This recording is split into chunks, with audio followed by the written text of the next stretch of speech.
Good morning, everybody on Zoom. Welcome to Sunday Symposium. If I can ask you, please, to here, especially here in Berger, to have your phones turn on the silent mode, please. Excellent. Do we have any announcements? Anybody on Zoom? Yes, I do. Next Monday, the 28th at 1 o'clock, we're having a talk on the 1950 census. If you happen to have been born in the decade between 1940 and 1950, you will be in this census. And it might be fun to go see it. So we're going to talk about how to access it. At 1 o'clock, it's the Genealogy Club. It'll be in the next e-blast. Any other messages? Great. I want to welcome back Juanita from Hawaii. And a big hello to Kathy Briggs. Glad you're feeling better, Kathy. Glad to see you here. We are going to have a treat in store for us next week. Our next week's speaker is Kai Boyd. Kai is going to come out and do an Oscar presentation for us. It's always really, really fun. Kai has the theaters out in Sebastopol, and this must be like his, what do you think, George, 9th or 10th time out to Symposium? At least. At least, and he's just a thrill to be with. Please join us live or on Zoom next Sunday for Kai Boyd. I'm going to talk now and introduce our speaker, Dr. Wen Cheng. Wen Cheng has been interested in Chinese art and history since childhood. She cherishes her heritage by bridging Eastern and Western communities through public speaking. Accessing literature in a country without censorship and internet blockage is a blessing to her curation and sharing of this knowledge as her unique service to the community. Since 2012, she has given over hundreds of presentations to local organizations about Chinese culture, history, and society. Wen has been working for Caltech since 2000 as a biologist and information scientist on genomics and biological research. Her everyday work includes scientific outreach by speaking at conferences and seminars in universities like UC San Diego and Harvard Medical School. Her personal life, she's an active member of Amnesty International, focusing on human rights in China. She's also a board member for Caltech Women in Biology and Biological Engineering. She lives in Pasadena, California. Welcome, Wen, to Sunday Symposium. Hello, everyone. Greetings from Southern California. And if you still remember my last talk 1 year ago about human rights in China, I'm so glad to connect with you again. And I hope someday I can meet you in person. And today's topic is a much more pleasant one. It's about the history of Chinese tea. And I'm going to share my screen now. So speaking about tea, I'm sure many of you have heard about Chinese tea or have drinking Chinese tea. So this is a Chinese character of tea. And so speaking about the tea, you may not realize they are actually they are made from two different kind of plants. Like the black tea that we usually drink is made from these giant tea trees called Camellia assamica. So they grow in India and southwest China, like Yunnan province. They are giant trees, like 20 feet tall, and they produce many, many tea leaves. But these tea leaves, they don't taste very good when they were raw. So people usually ferment them into black tea. That's why you can drink black tea in large quantity and low price, because they're so abundant in the wilderness. But the Chinese tea that I'm going to speak about, let me see, how come not? The Chinese tea I talk about, actually it's a small leaf tea. It's made from another kind of plant called Camellia sinensis. Sinensis actually means China. And so it's a kind of bush that you may have seen these kind of pictures about tea in Japan and in China, in Taiwan.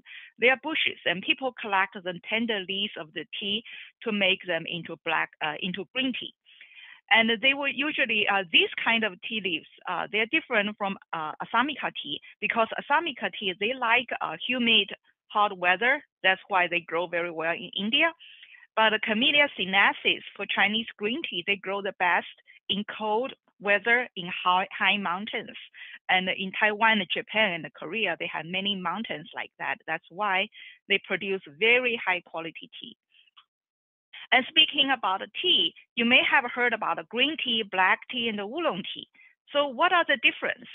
So green tea are the unfermented tea. People just pick the tea leaves and they dry them without any fermentation. So they preserve all the vitamin. They have the most original taste, and they usually are very tender and sweet. And black tea are completely fermented. And so they can last for a long time. And actually, the longer they sit, the better fermented they are, and they taste better. And oolong tea is kind of interesting. Oolong in Chinese means mistake. When we say, oh, what a oolong means, oh, what a mistake. So from the name, you may realize that oolong tea was invented by mistake. So what happened?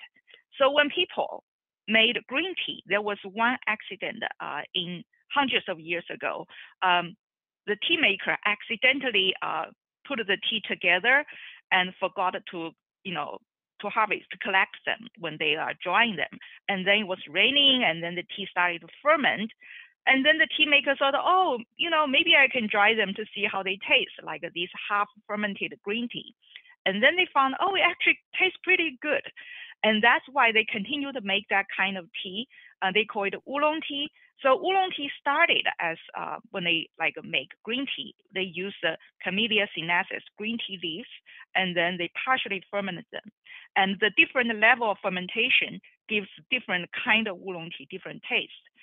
And during this tea making process, you can actually shape the tea leaves into different shape, like you can make them into ball shape, needle shape, spiral shape, or flat, or like a brick.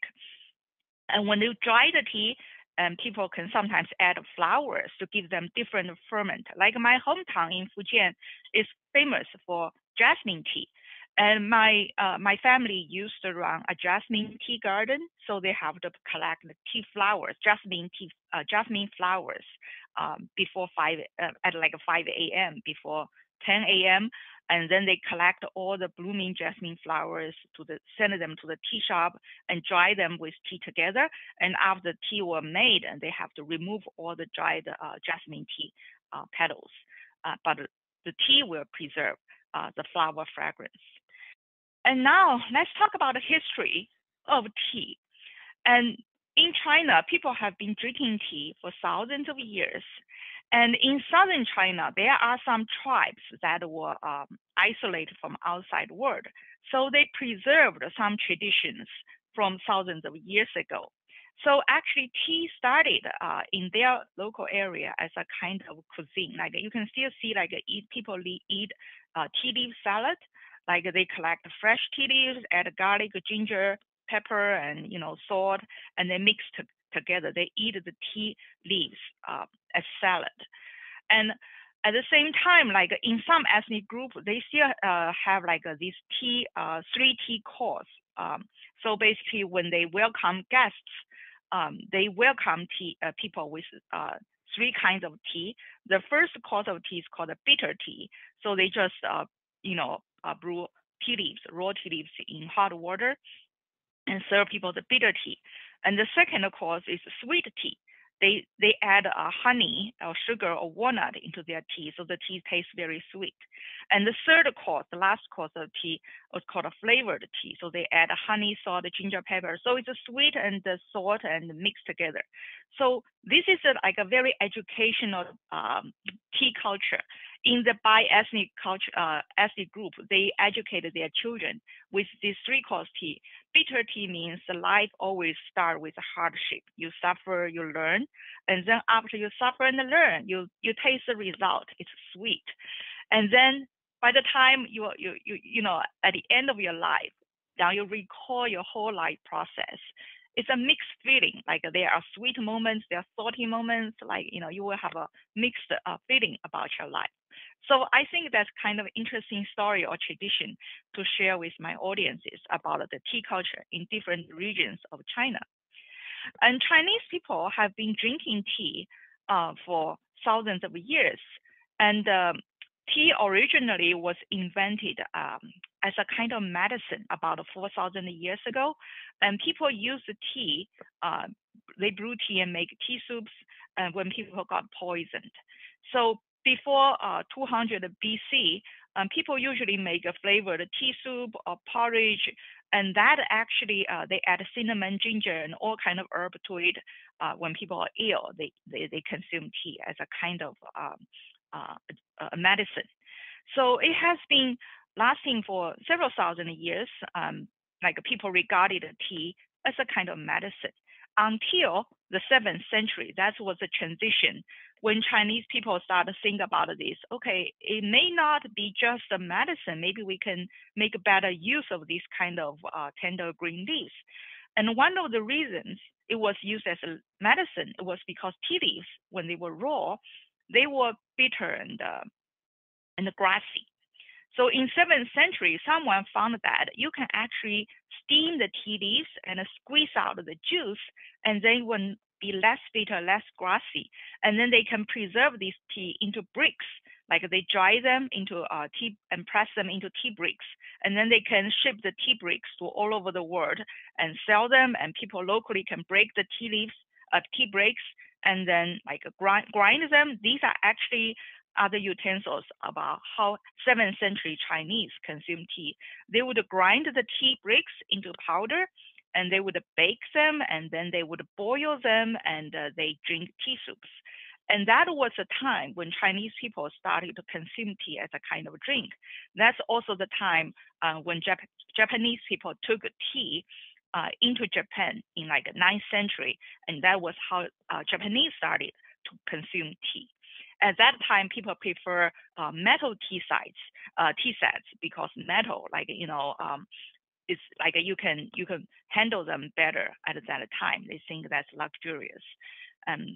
So, and then after 300 years, China entered the Song Dynasty, and the tea making technology was further improved, and people can actually make better tea leaves by drying and process them to further remove the bitterness. And they start to make a very elegant like shape of brick tea. It was almost like soap making, like you can press tea leaves into small different kind of shapes with pattern wrapped with all kinds of gold foil or silver foil and sell them for high prices.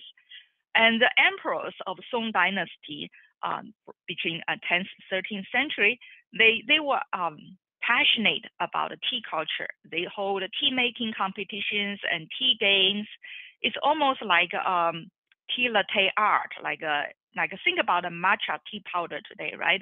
That actually originated from 10th century when Song Dynasty Chinese people, they ground tea into powder, and they can use this kind of powder to display all kinds of latte art. They can make like a flower pattern, all kinds of pattern on the surface of tea soups.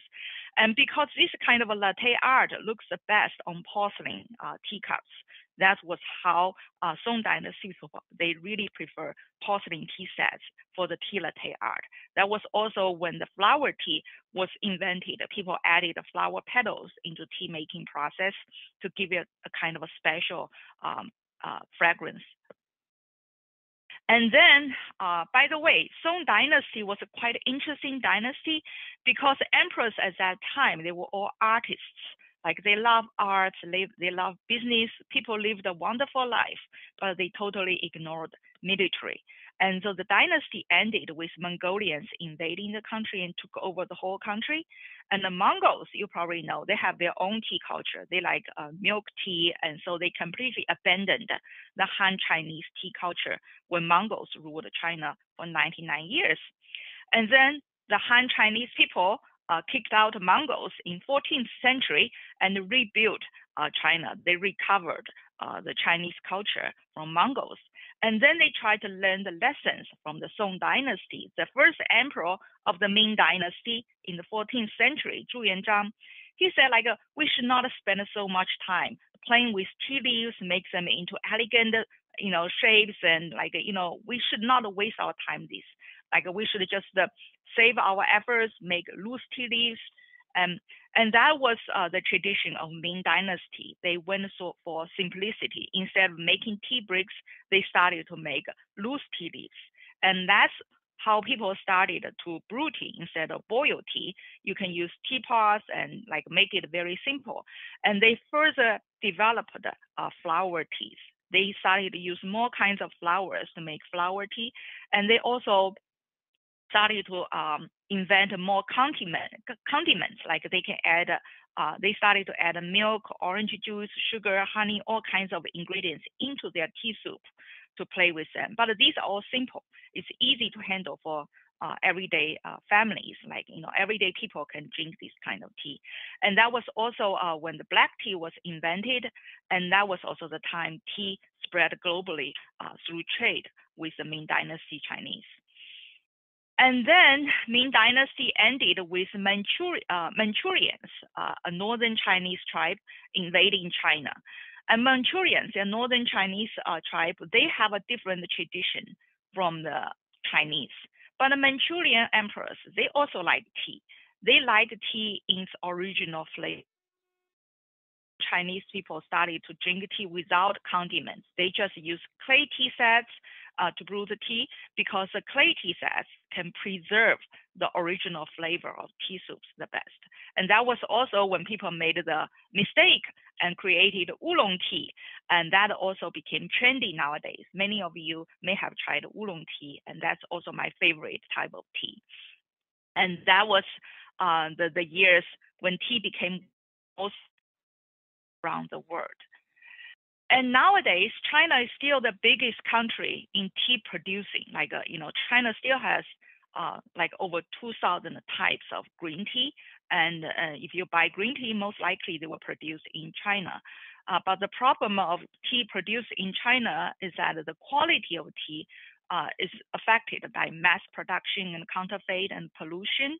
And for example, this famous kind of tea, like called large red globe, used to be one of the most expensive tea in China, because there were only 6 tea trees in my hometown, Fujian province, that produce this kind of tea. The taste of tea leaves differ a lot when you grow the tea trees in different regions, because that has a lot to do with the weather, with the ground, with the minerals in that environment.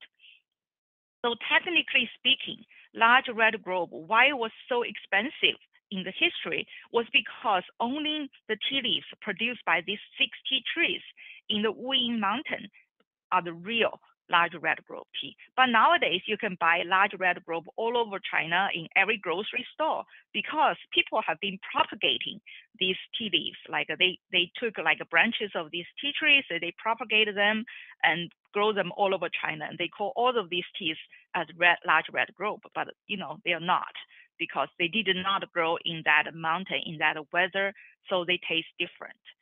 So if you buy tea from China nowadays, I would recommend you just buy regular tea, unless you have connection. Like, don't buy highly, highly expensive tea, because they may not be what they, the name stand for. And I want to talk about a tea in Taiwan, because Taiwan has the perfect weather for tea making, for growing tea trees. And especially after the Communist Party took over China, many tea masters escaped to Taiwan. People in my hometown, hundreds of years ago, the tea masters in my hometown in Fujian, they had been traveling between China and Taiwan every year to produce tea in Taiwan, and then went back to China to get together with their family. And after the Communist Party came and took over China, many of these tea masters escaped to Taiwan, and they took their technology to Taiwan. And they continued to develop tea making process after 1949, and they preserved the great tea making process. So it's interesting to think about, like, many famous tea. Nowadays, you can have them in Taiwan, but not in China, because all these tea making process, they are family oriented. They're only passed down. These techniques were only passed down in their families. And so when the tea masters, after they moved to Taiwan, you can still have this tea in Taiwan, but not in China, because only those tea masters in Taiwan know how to make them. And Taiwan was famous for many tea, like Oriental Beauty oolong or honey fragrance black tea. So because Taiwan's high mountains and humid weather, they were perfect for tea trees growth. And they also developed this interesting technique. I'm a biologist, so I want to share this with you. It's very interesting. There's a kind of insect. It's tiny green insect. They would bite tea leaves. And then after the tea leaves, the tea tree, they were invaded by these bugs. They would make a kind of a substance, make tea leaves have a honey fragrance. So, and then like tea makers, they would purposely let these green little bugs bite their tea leaves, and then they collect the tea leaves after they were bitten by the bugs. And then they use these tea leaves to make tea. And these kind of tea, they have a honey fragrance. I had them before. It was amazing because you taste the tea, you taste the honey flavor, but there was no honey. It was a tea leaf itself. After they were invaded, bitten by these bugs, they generate this honey fragrance. And that's how they made Oriental Beauty oolong tea and honey fragrance black tea. So I thought that was quite amazing. Like, so tea in Taiwan are my favorite. Like when I buy tea myself, I always try to buy this very good tea from Taiwan. And also in Taiwan, they started to develop cold brewed tea in the past several decades. And so when you brew tea leaves in cold or ice water, they were more sweet. It takes longer to make the tea. Like in cold water, you can brew the tea for 6 hours to get the full flavor, or in ice water for 24 hours. And that is a very good summer drink. I make cold brewed tea every summer for my family. They taste great and 0 calorie with all the vitamins. And Taiwan also started to make boba tea. That started in the 1980s. So when I read about this, I remind me about like the tradition in Ming Dynasty in 14th century, when people added dozens of kinds of condiments to their tea. And that was almost like how people drink boba nowadays. You add tapioca balls, grass jelly, or milk, or ice cream, or juice, or fruits. And that's like, you can play with this, like you make your own invention. So that is what the Taiwanese are famous for, the boba tea. And I'm sure like some of you have tried this before. And now I talk about Japan, like other countries. Japanese started to drink tea in 9th century in Tang Dynasty, and then they gradually developed their own way of making tea. And some of you may wonder why matcha are so green, because matcha tea, the tea makers in Japan, they added shades gradually before the tea harvesting season. When you add shade, the tea leaves became more green because they need to absorb more light. So they gradually added shade starting from 1 month before the tea leaf harvest. So eventually they cover 90% of the lights, only 10% of the lights go through. And then they have the harvest tea leaves when they were very, very green. And then they process them as green tea. And then they make them into tea powders, matcha tea powders. So matcha tea reminded me about how Song Dynasty 10th to 13th century Chinese drink tea. And that's very similar, but of course, Japanese made a huge deal of that in their tea ceremonies. That's a different story. That's, how Japanese developed their tea culture. That's a totally different branch of history that we can talk about. And the tea, they also developed many varieties after they spread to other countries. Like nowadays, Chinese people drink loose leaf hot tea without adding condiments. And Taiwan, they are famous for cold brew tea and boba tea. And Hong Kong, because of humid and hot weather, they drink summer cold tea. So they add a ton of herbs into the tea soups, and that can cool people down in the summer. And Japan have matcha, and Mongolians, they drink milk tea, because Mongols, they don't eat vegetables. So they collect all the vitamin from tea. Tea leaves has all the vitamins. So Mongols, actually, they drink tea, they ate the whole tea, they ate all the tea leaves after they made they made their milk tea. And Tibet is the same case. Like they had no vegetables, so they use butter and yak milk to make milk tea. And Thai, they added the Thai, spices like anise and condensed milk into their Thai tea. And India, they have Indian chai tea because they have local spices. And Morocco, they add mint to their tea, into mint tea. And there are also countries that add peanuts. So it's interesting to think about, like, although tea came from China, after they went to their own country, local people started to add their local ingredients to them and to turn it into their own tea culture. So I'm sure every country has their tea culture, and maybe every family has their tea culture. And I want to say my family tea culture and my Chinese tea preferences are still quite traditional. And in the history, we Chinese, we like to use mountain spring water to bring tea because it gives tea excellent flavor. When I have no mountain spring water, definitely we should use purified water. And we have tea for 4 seasons. In the springtime, like nowadays, we drink flower tea because we want to enjoy flowers in the springtime. And flower tea goes the best with porcelain or glass tea sets. And in the summertime, when the weather is hot, we like green tea and still porcelain or glass tea sets. And in the fall, when it starts to cool down, but not too cold yet, we like to use clay tea sets to brew oolong tea. Because clay tea sets preserve the original tea flavor very, very much. And also clay gives the tea a very warm tone. And in the wintertime, it's very cold, we drink black tea in the winter. So that is how we enjoy tea in my family. And I summarized my talk into several articles in my blog, wenchenview.blogspot.com, and feel free to read them. And we also use tea to cook. We make tea eggs and tea cakes.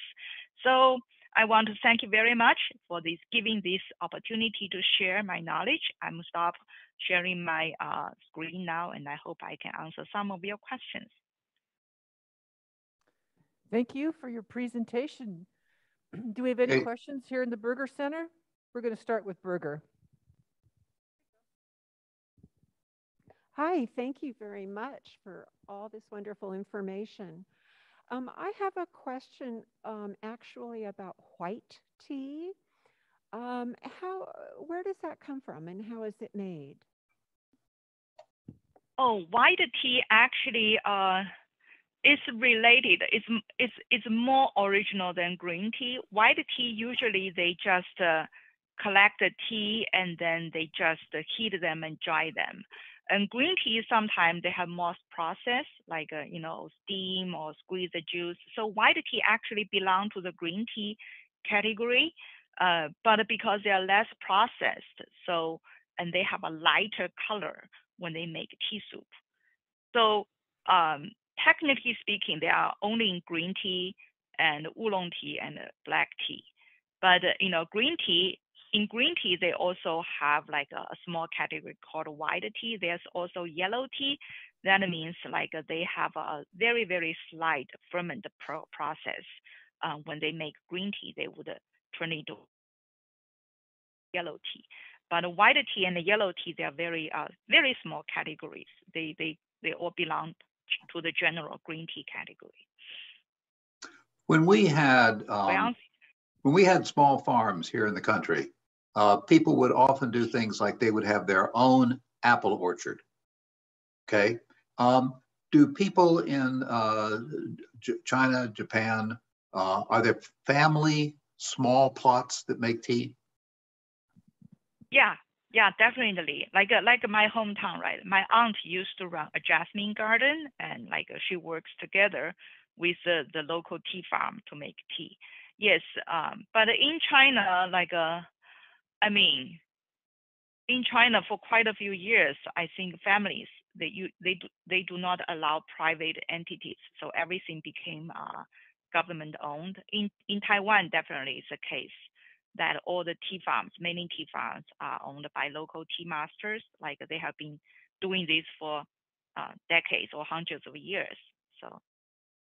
Okay, Jeff, you had a very good question. Can you ask that? Sure. My question is about caffeine. Which teas are higher and lower caffeine, and how do they control the caffeine level in teas? Caffeine level in tea usually are much lower than coffee.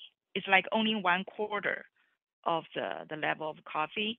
And I would say comparing to coffee is much lower. And how they make the decaf tea, I don't know, but it's definitely much lower. I heard like a black tea has more caffeine than green tea, but generally speaking, they're all low.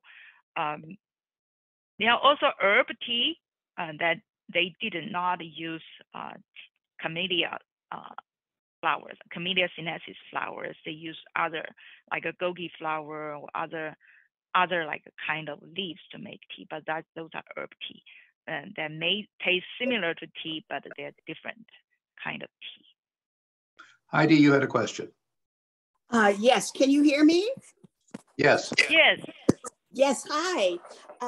Wonderful presentation.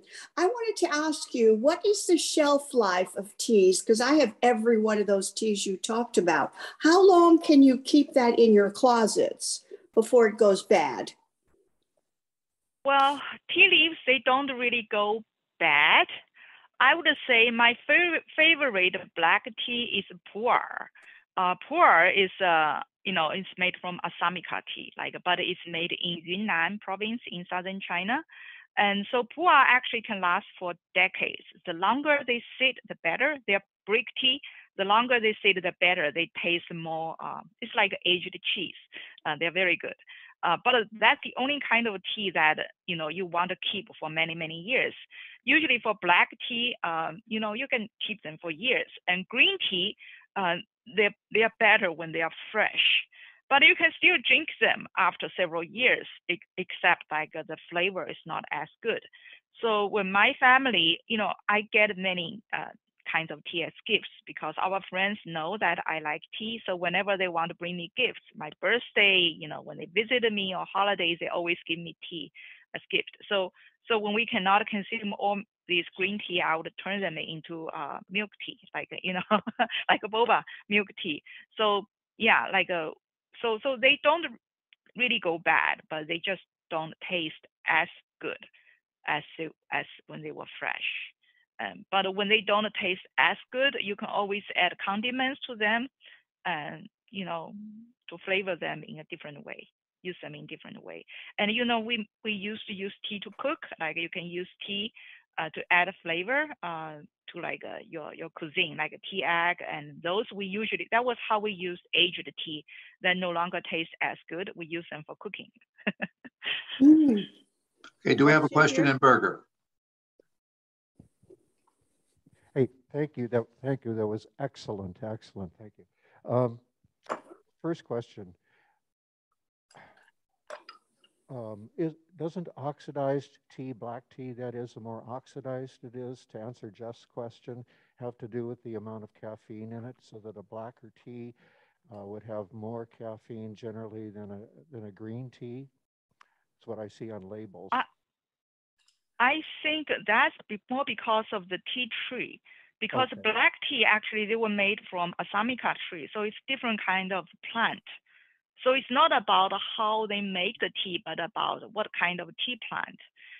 So Assamica tree, Camellia Assamica tea tree, that's the giant tree that produce large quantity of tea. I think that's more likely because of those tree tea leaves have more caffeine. Okay. That's why black tea have more caffeine. But like the green tea, they have less caffeine because they're different kind of tree. The bushes, they have less caffeine. But you can use green tea leaves, Camellia sinensis leaves, to make black tea. So actually some Taiwanese black tea, like a honey fragrance black tea, they were made from green tea, like a sinensis tea leaves, but that makes it very expensive because those are like a small quantity, takes a lot of labor to collect.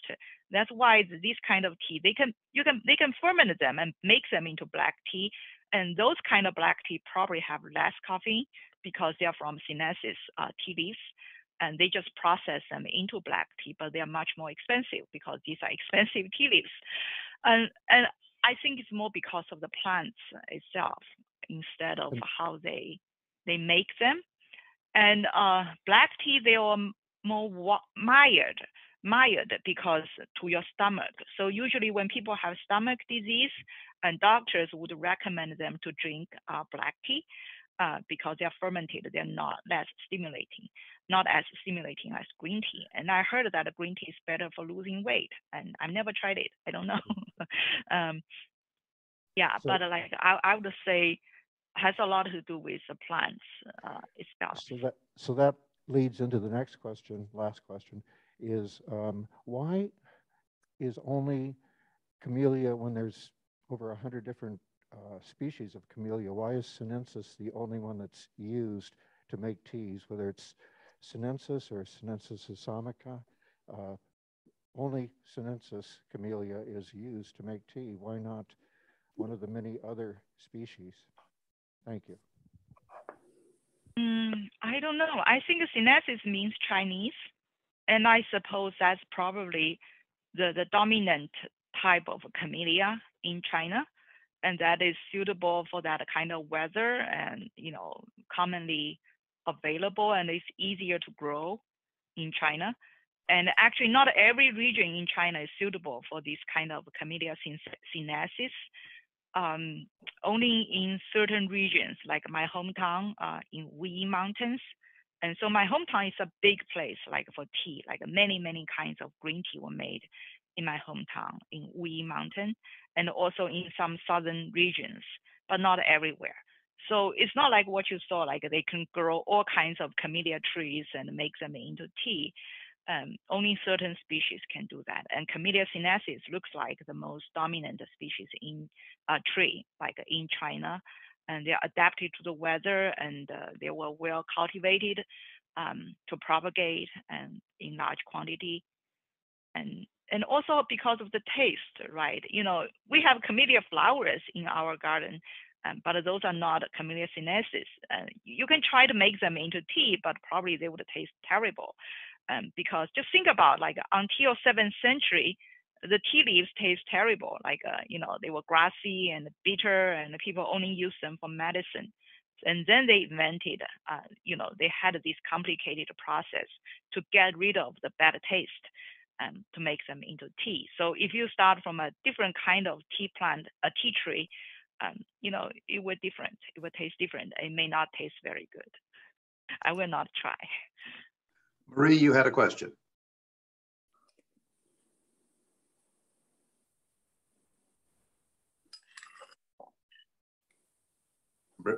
Are you Hello? on, Marie?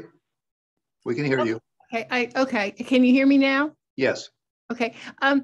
When did the I guess Western tradition of tea bags get invented? Tea bags.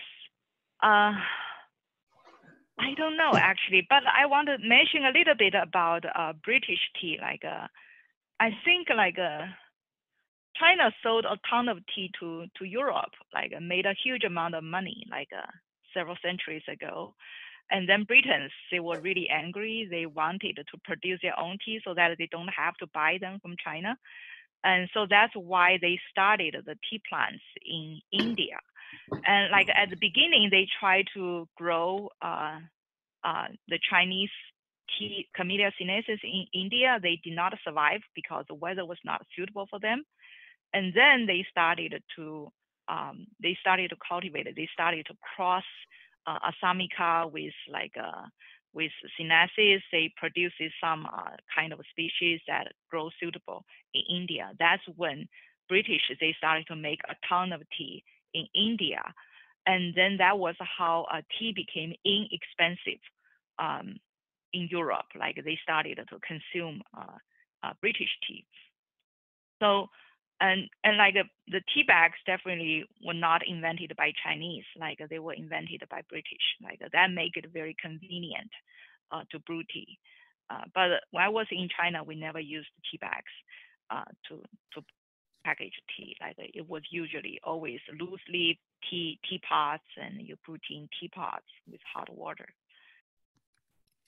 Is there another question? And I want to say, usually people say like you use the worst tea leaves to make tea bags because they don't look as pretty. So you put them in tea bags. People cannot see them.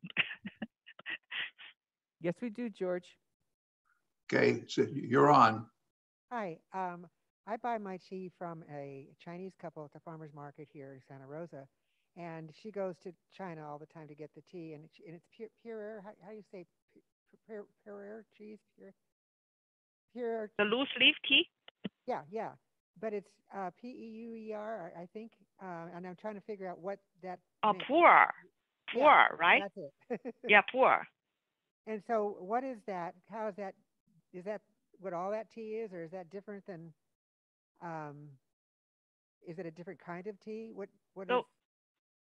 So pu'er is a kind of brick tea made in Yunnan province in southern China. You know, the Chinese province next to India, like close to India. So like they have similar weather. So pu'er is like made from the native tea, Assamica big tea trees in Yunnan province. And they usually ferment the tea leaves. Assamica tea leaves, they are always good if you ferment them. You can make them into green tea. So, but they are large quantity. So Yunnan people, they would make pu'er tea. They ferment them, and then they press them together and dry them into bricks. So they have been making pu'er tea bricks for many, many years. And these tea bricks, they export these tea bricks to Tibet, to Mongolia, and because they are tea bricks, it's easy to transport them when they are tea bricks.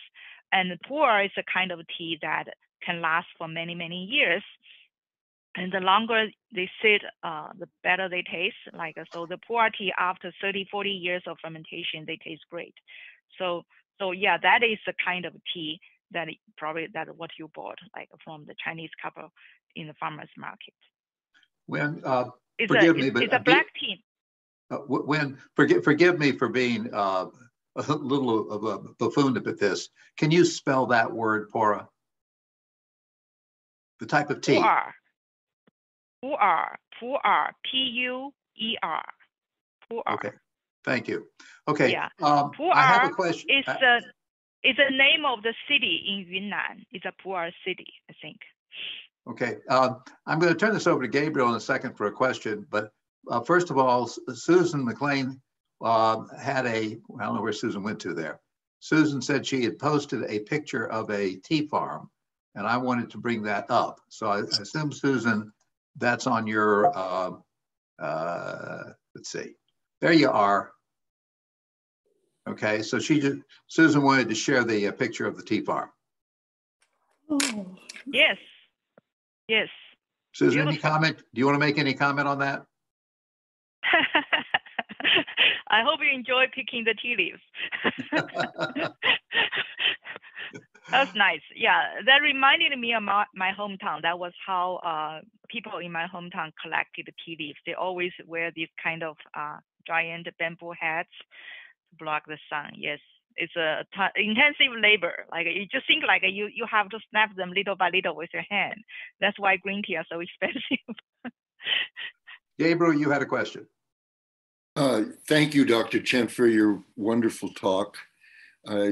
Could you talk a little bit about the efforts that the Chinese made to protect their tea plants from being stolen and taken out of the country, and also the fermentation brick-making process? Because I know there were big efforts. One of the biggest businessmen in India was the one who managed to steal the process for making tea bricks. And then he brought it into India and set up huge factories. I forgot like how, yeah, Chinese people in the history, like China had been selling tea, selling silk, selling porcelain to other countries in Europe, and made a big money from that. Like we're talking about hundreds of years ago. So yes, other countries, they always wanted to steal the technology to make these products themselves. And yes, like I forgot how they stole this, but eventually, yes, the tea trees, like the technology went to other countries. And I would say in other countries, they also developed their own technology, just like how nowadays, like Japanese, they had their own process of making matcha and tea, like, Koreans, they have their own kinds of tea.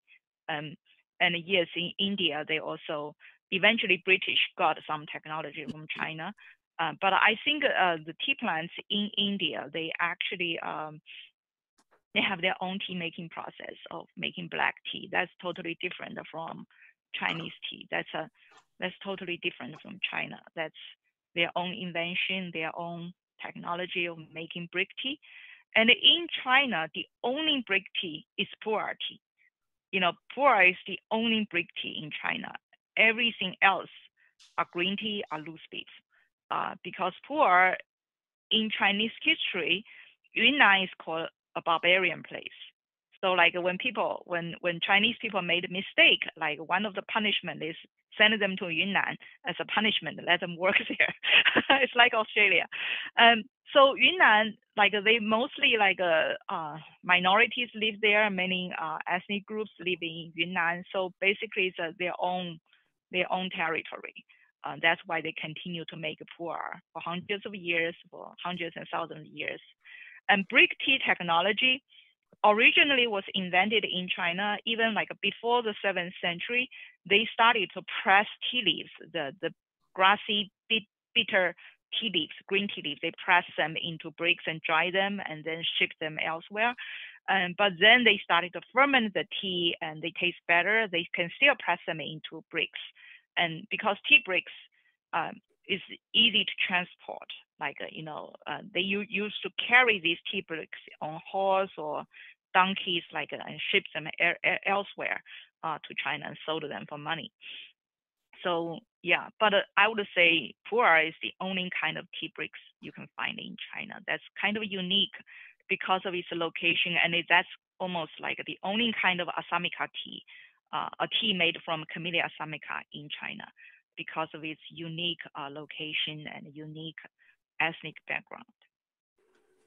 When we talk about winemakers here in this county, we think about people who will mix small amounts of additional wine grapes with a dominant grape that they're working with.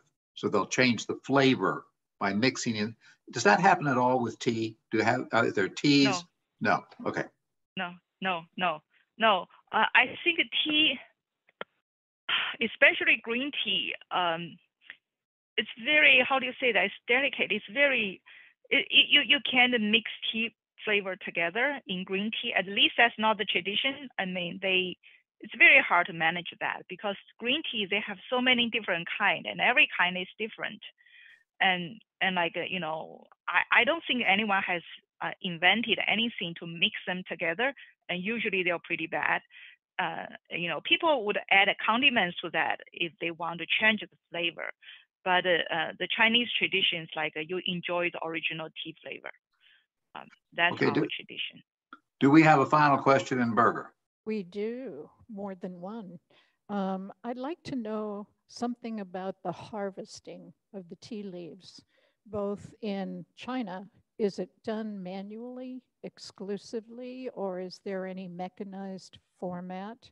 And do you know about in the United States, are there teas grown here, and are they harvested mechanically, like Lipton tea? In China, I would say the most expensive tea definitely have to be harvested with your hand, because you need to get the very, very tender tea leaves. Like when they were only like a small, branch coming out, you have to pick them, use a hand. You have to collect them with your hand. That's why green teas are usually expensive, because they are labor intensive. But it depends on the quality, like what kind of, because you can collect more tea leaves, like a branch with Like for less expensive green tea, you can probably harvest larger branches and then you break them into pieces and make tea leaves. But the most expensive ones, you can only pick like the very tip of the branch, like the very tiny leaves. So definitely you have to harvest them by hand. And the more tender the green tea is, the more labor intensive. They're more expensive than gold after they're dried. But like, for less expensive green tea, you can collect larger branches that is tender enough, then eventually you break them. But that is less expensive green tea, but definitely you have to harvest them. That's manual labor. But Asamica tea probably is easier because they're giant tea trees. Like, you can harvest a ton of leaves and make it easy to process, and they're all fermented. So yeah, in Taiwan, you still see, in China and Taiwan, that's why like you see this picture like from Sudan, right, about picking tea leaves. That's how they do it.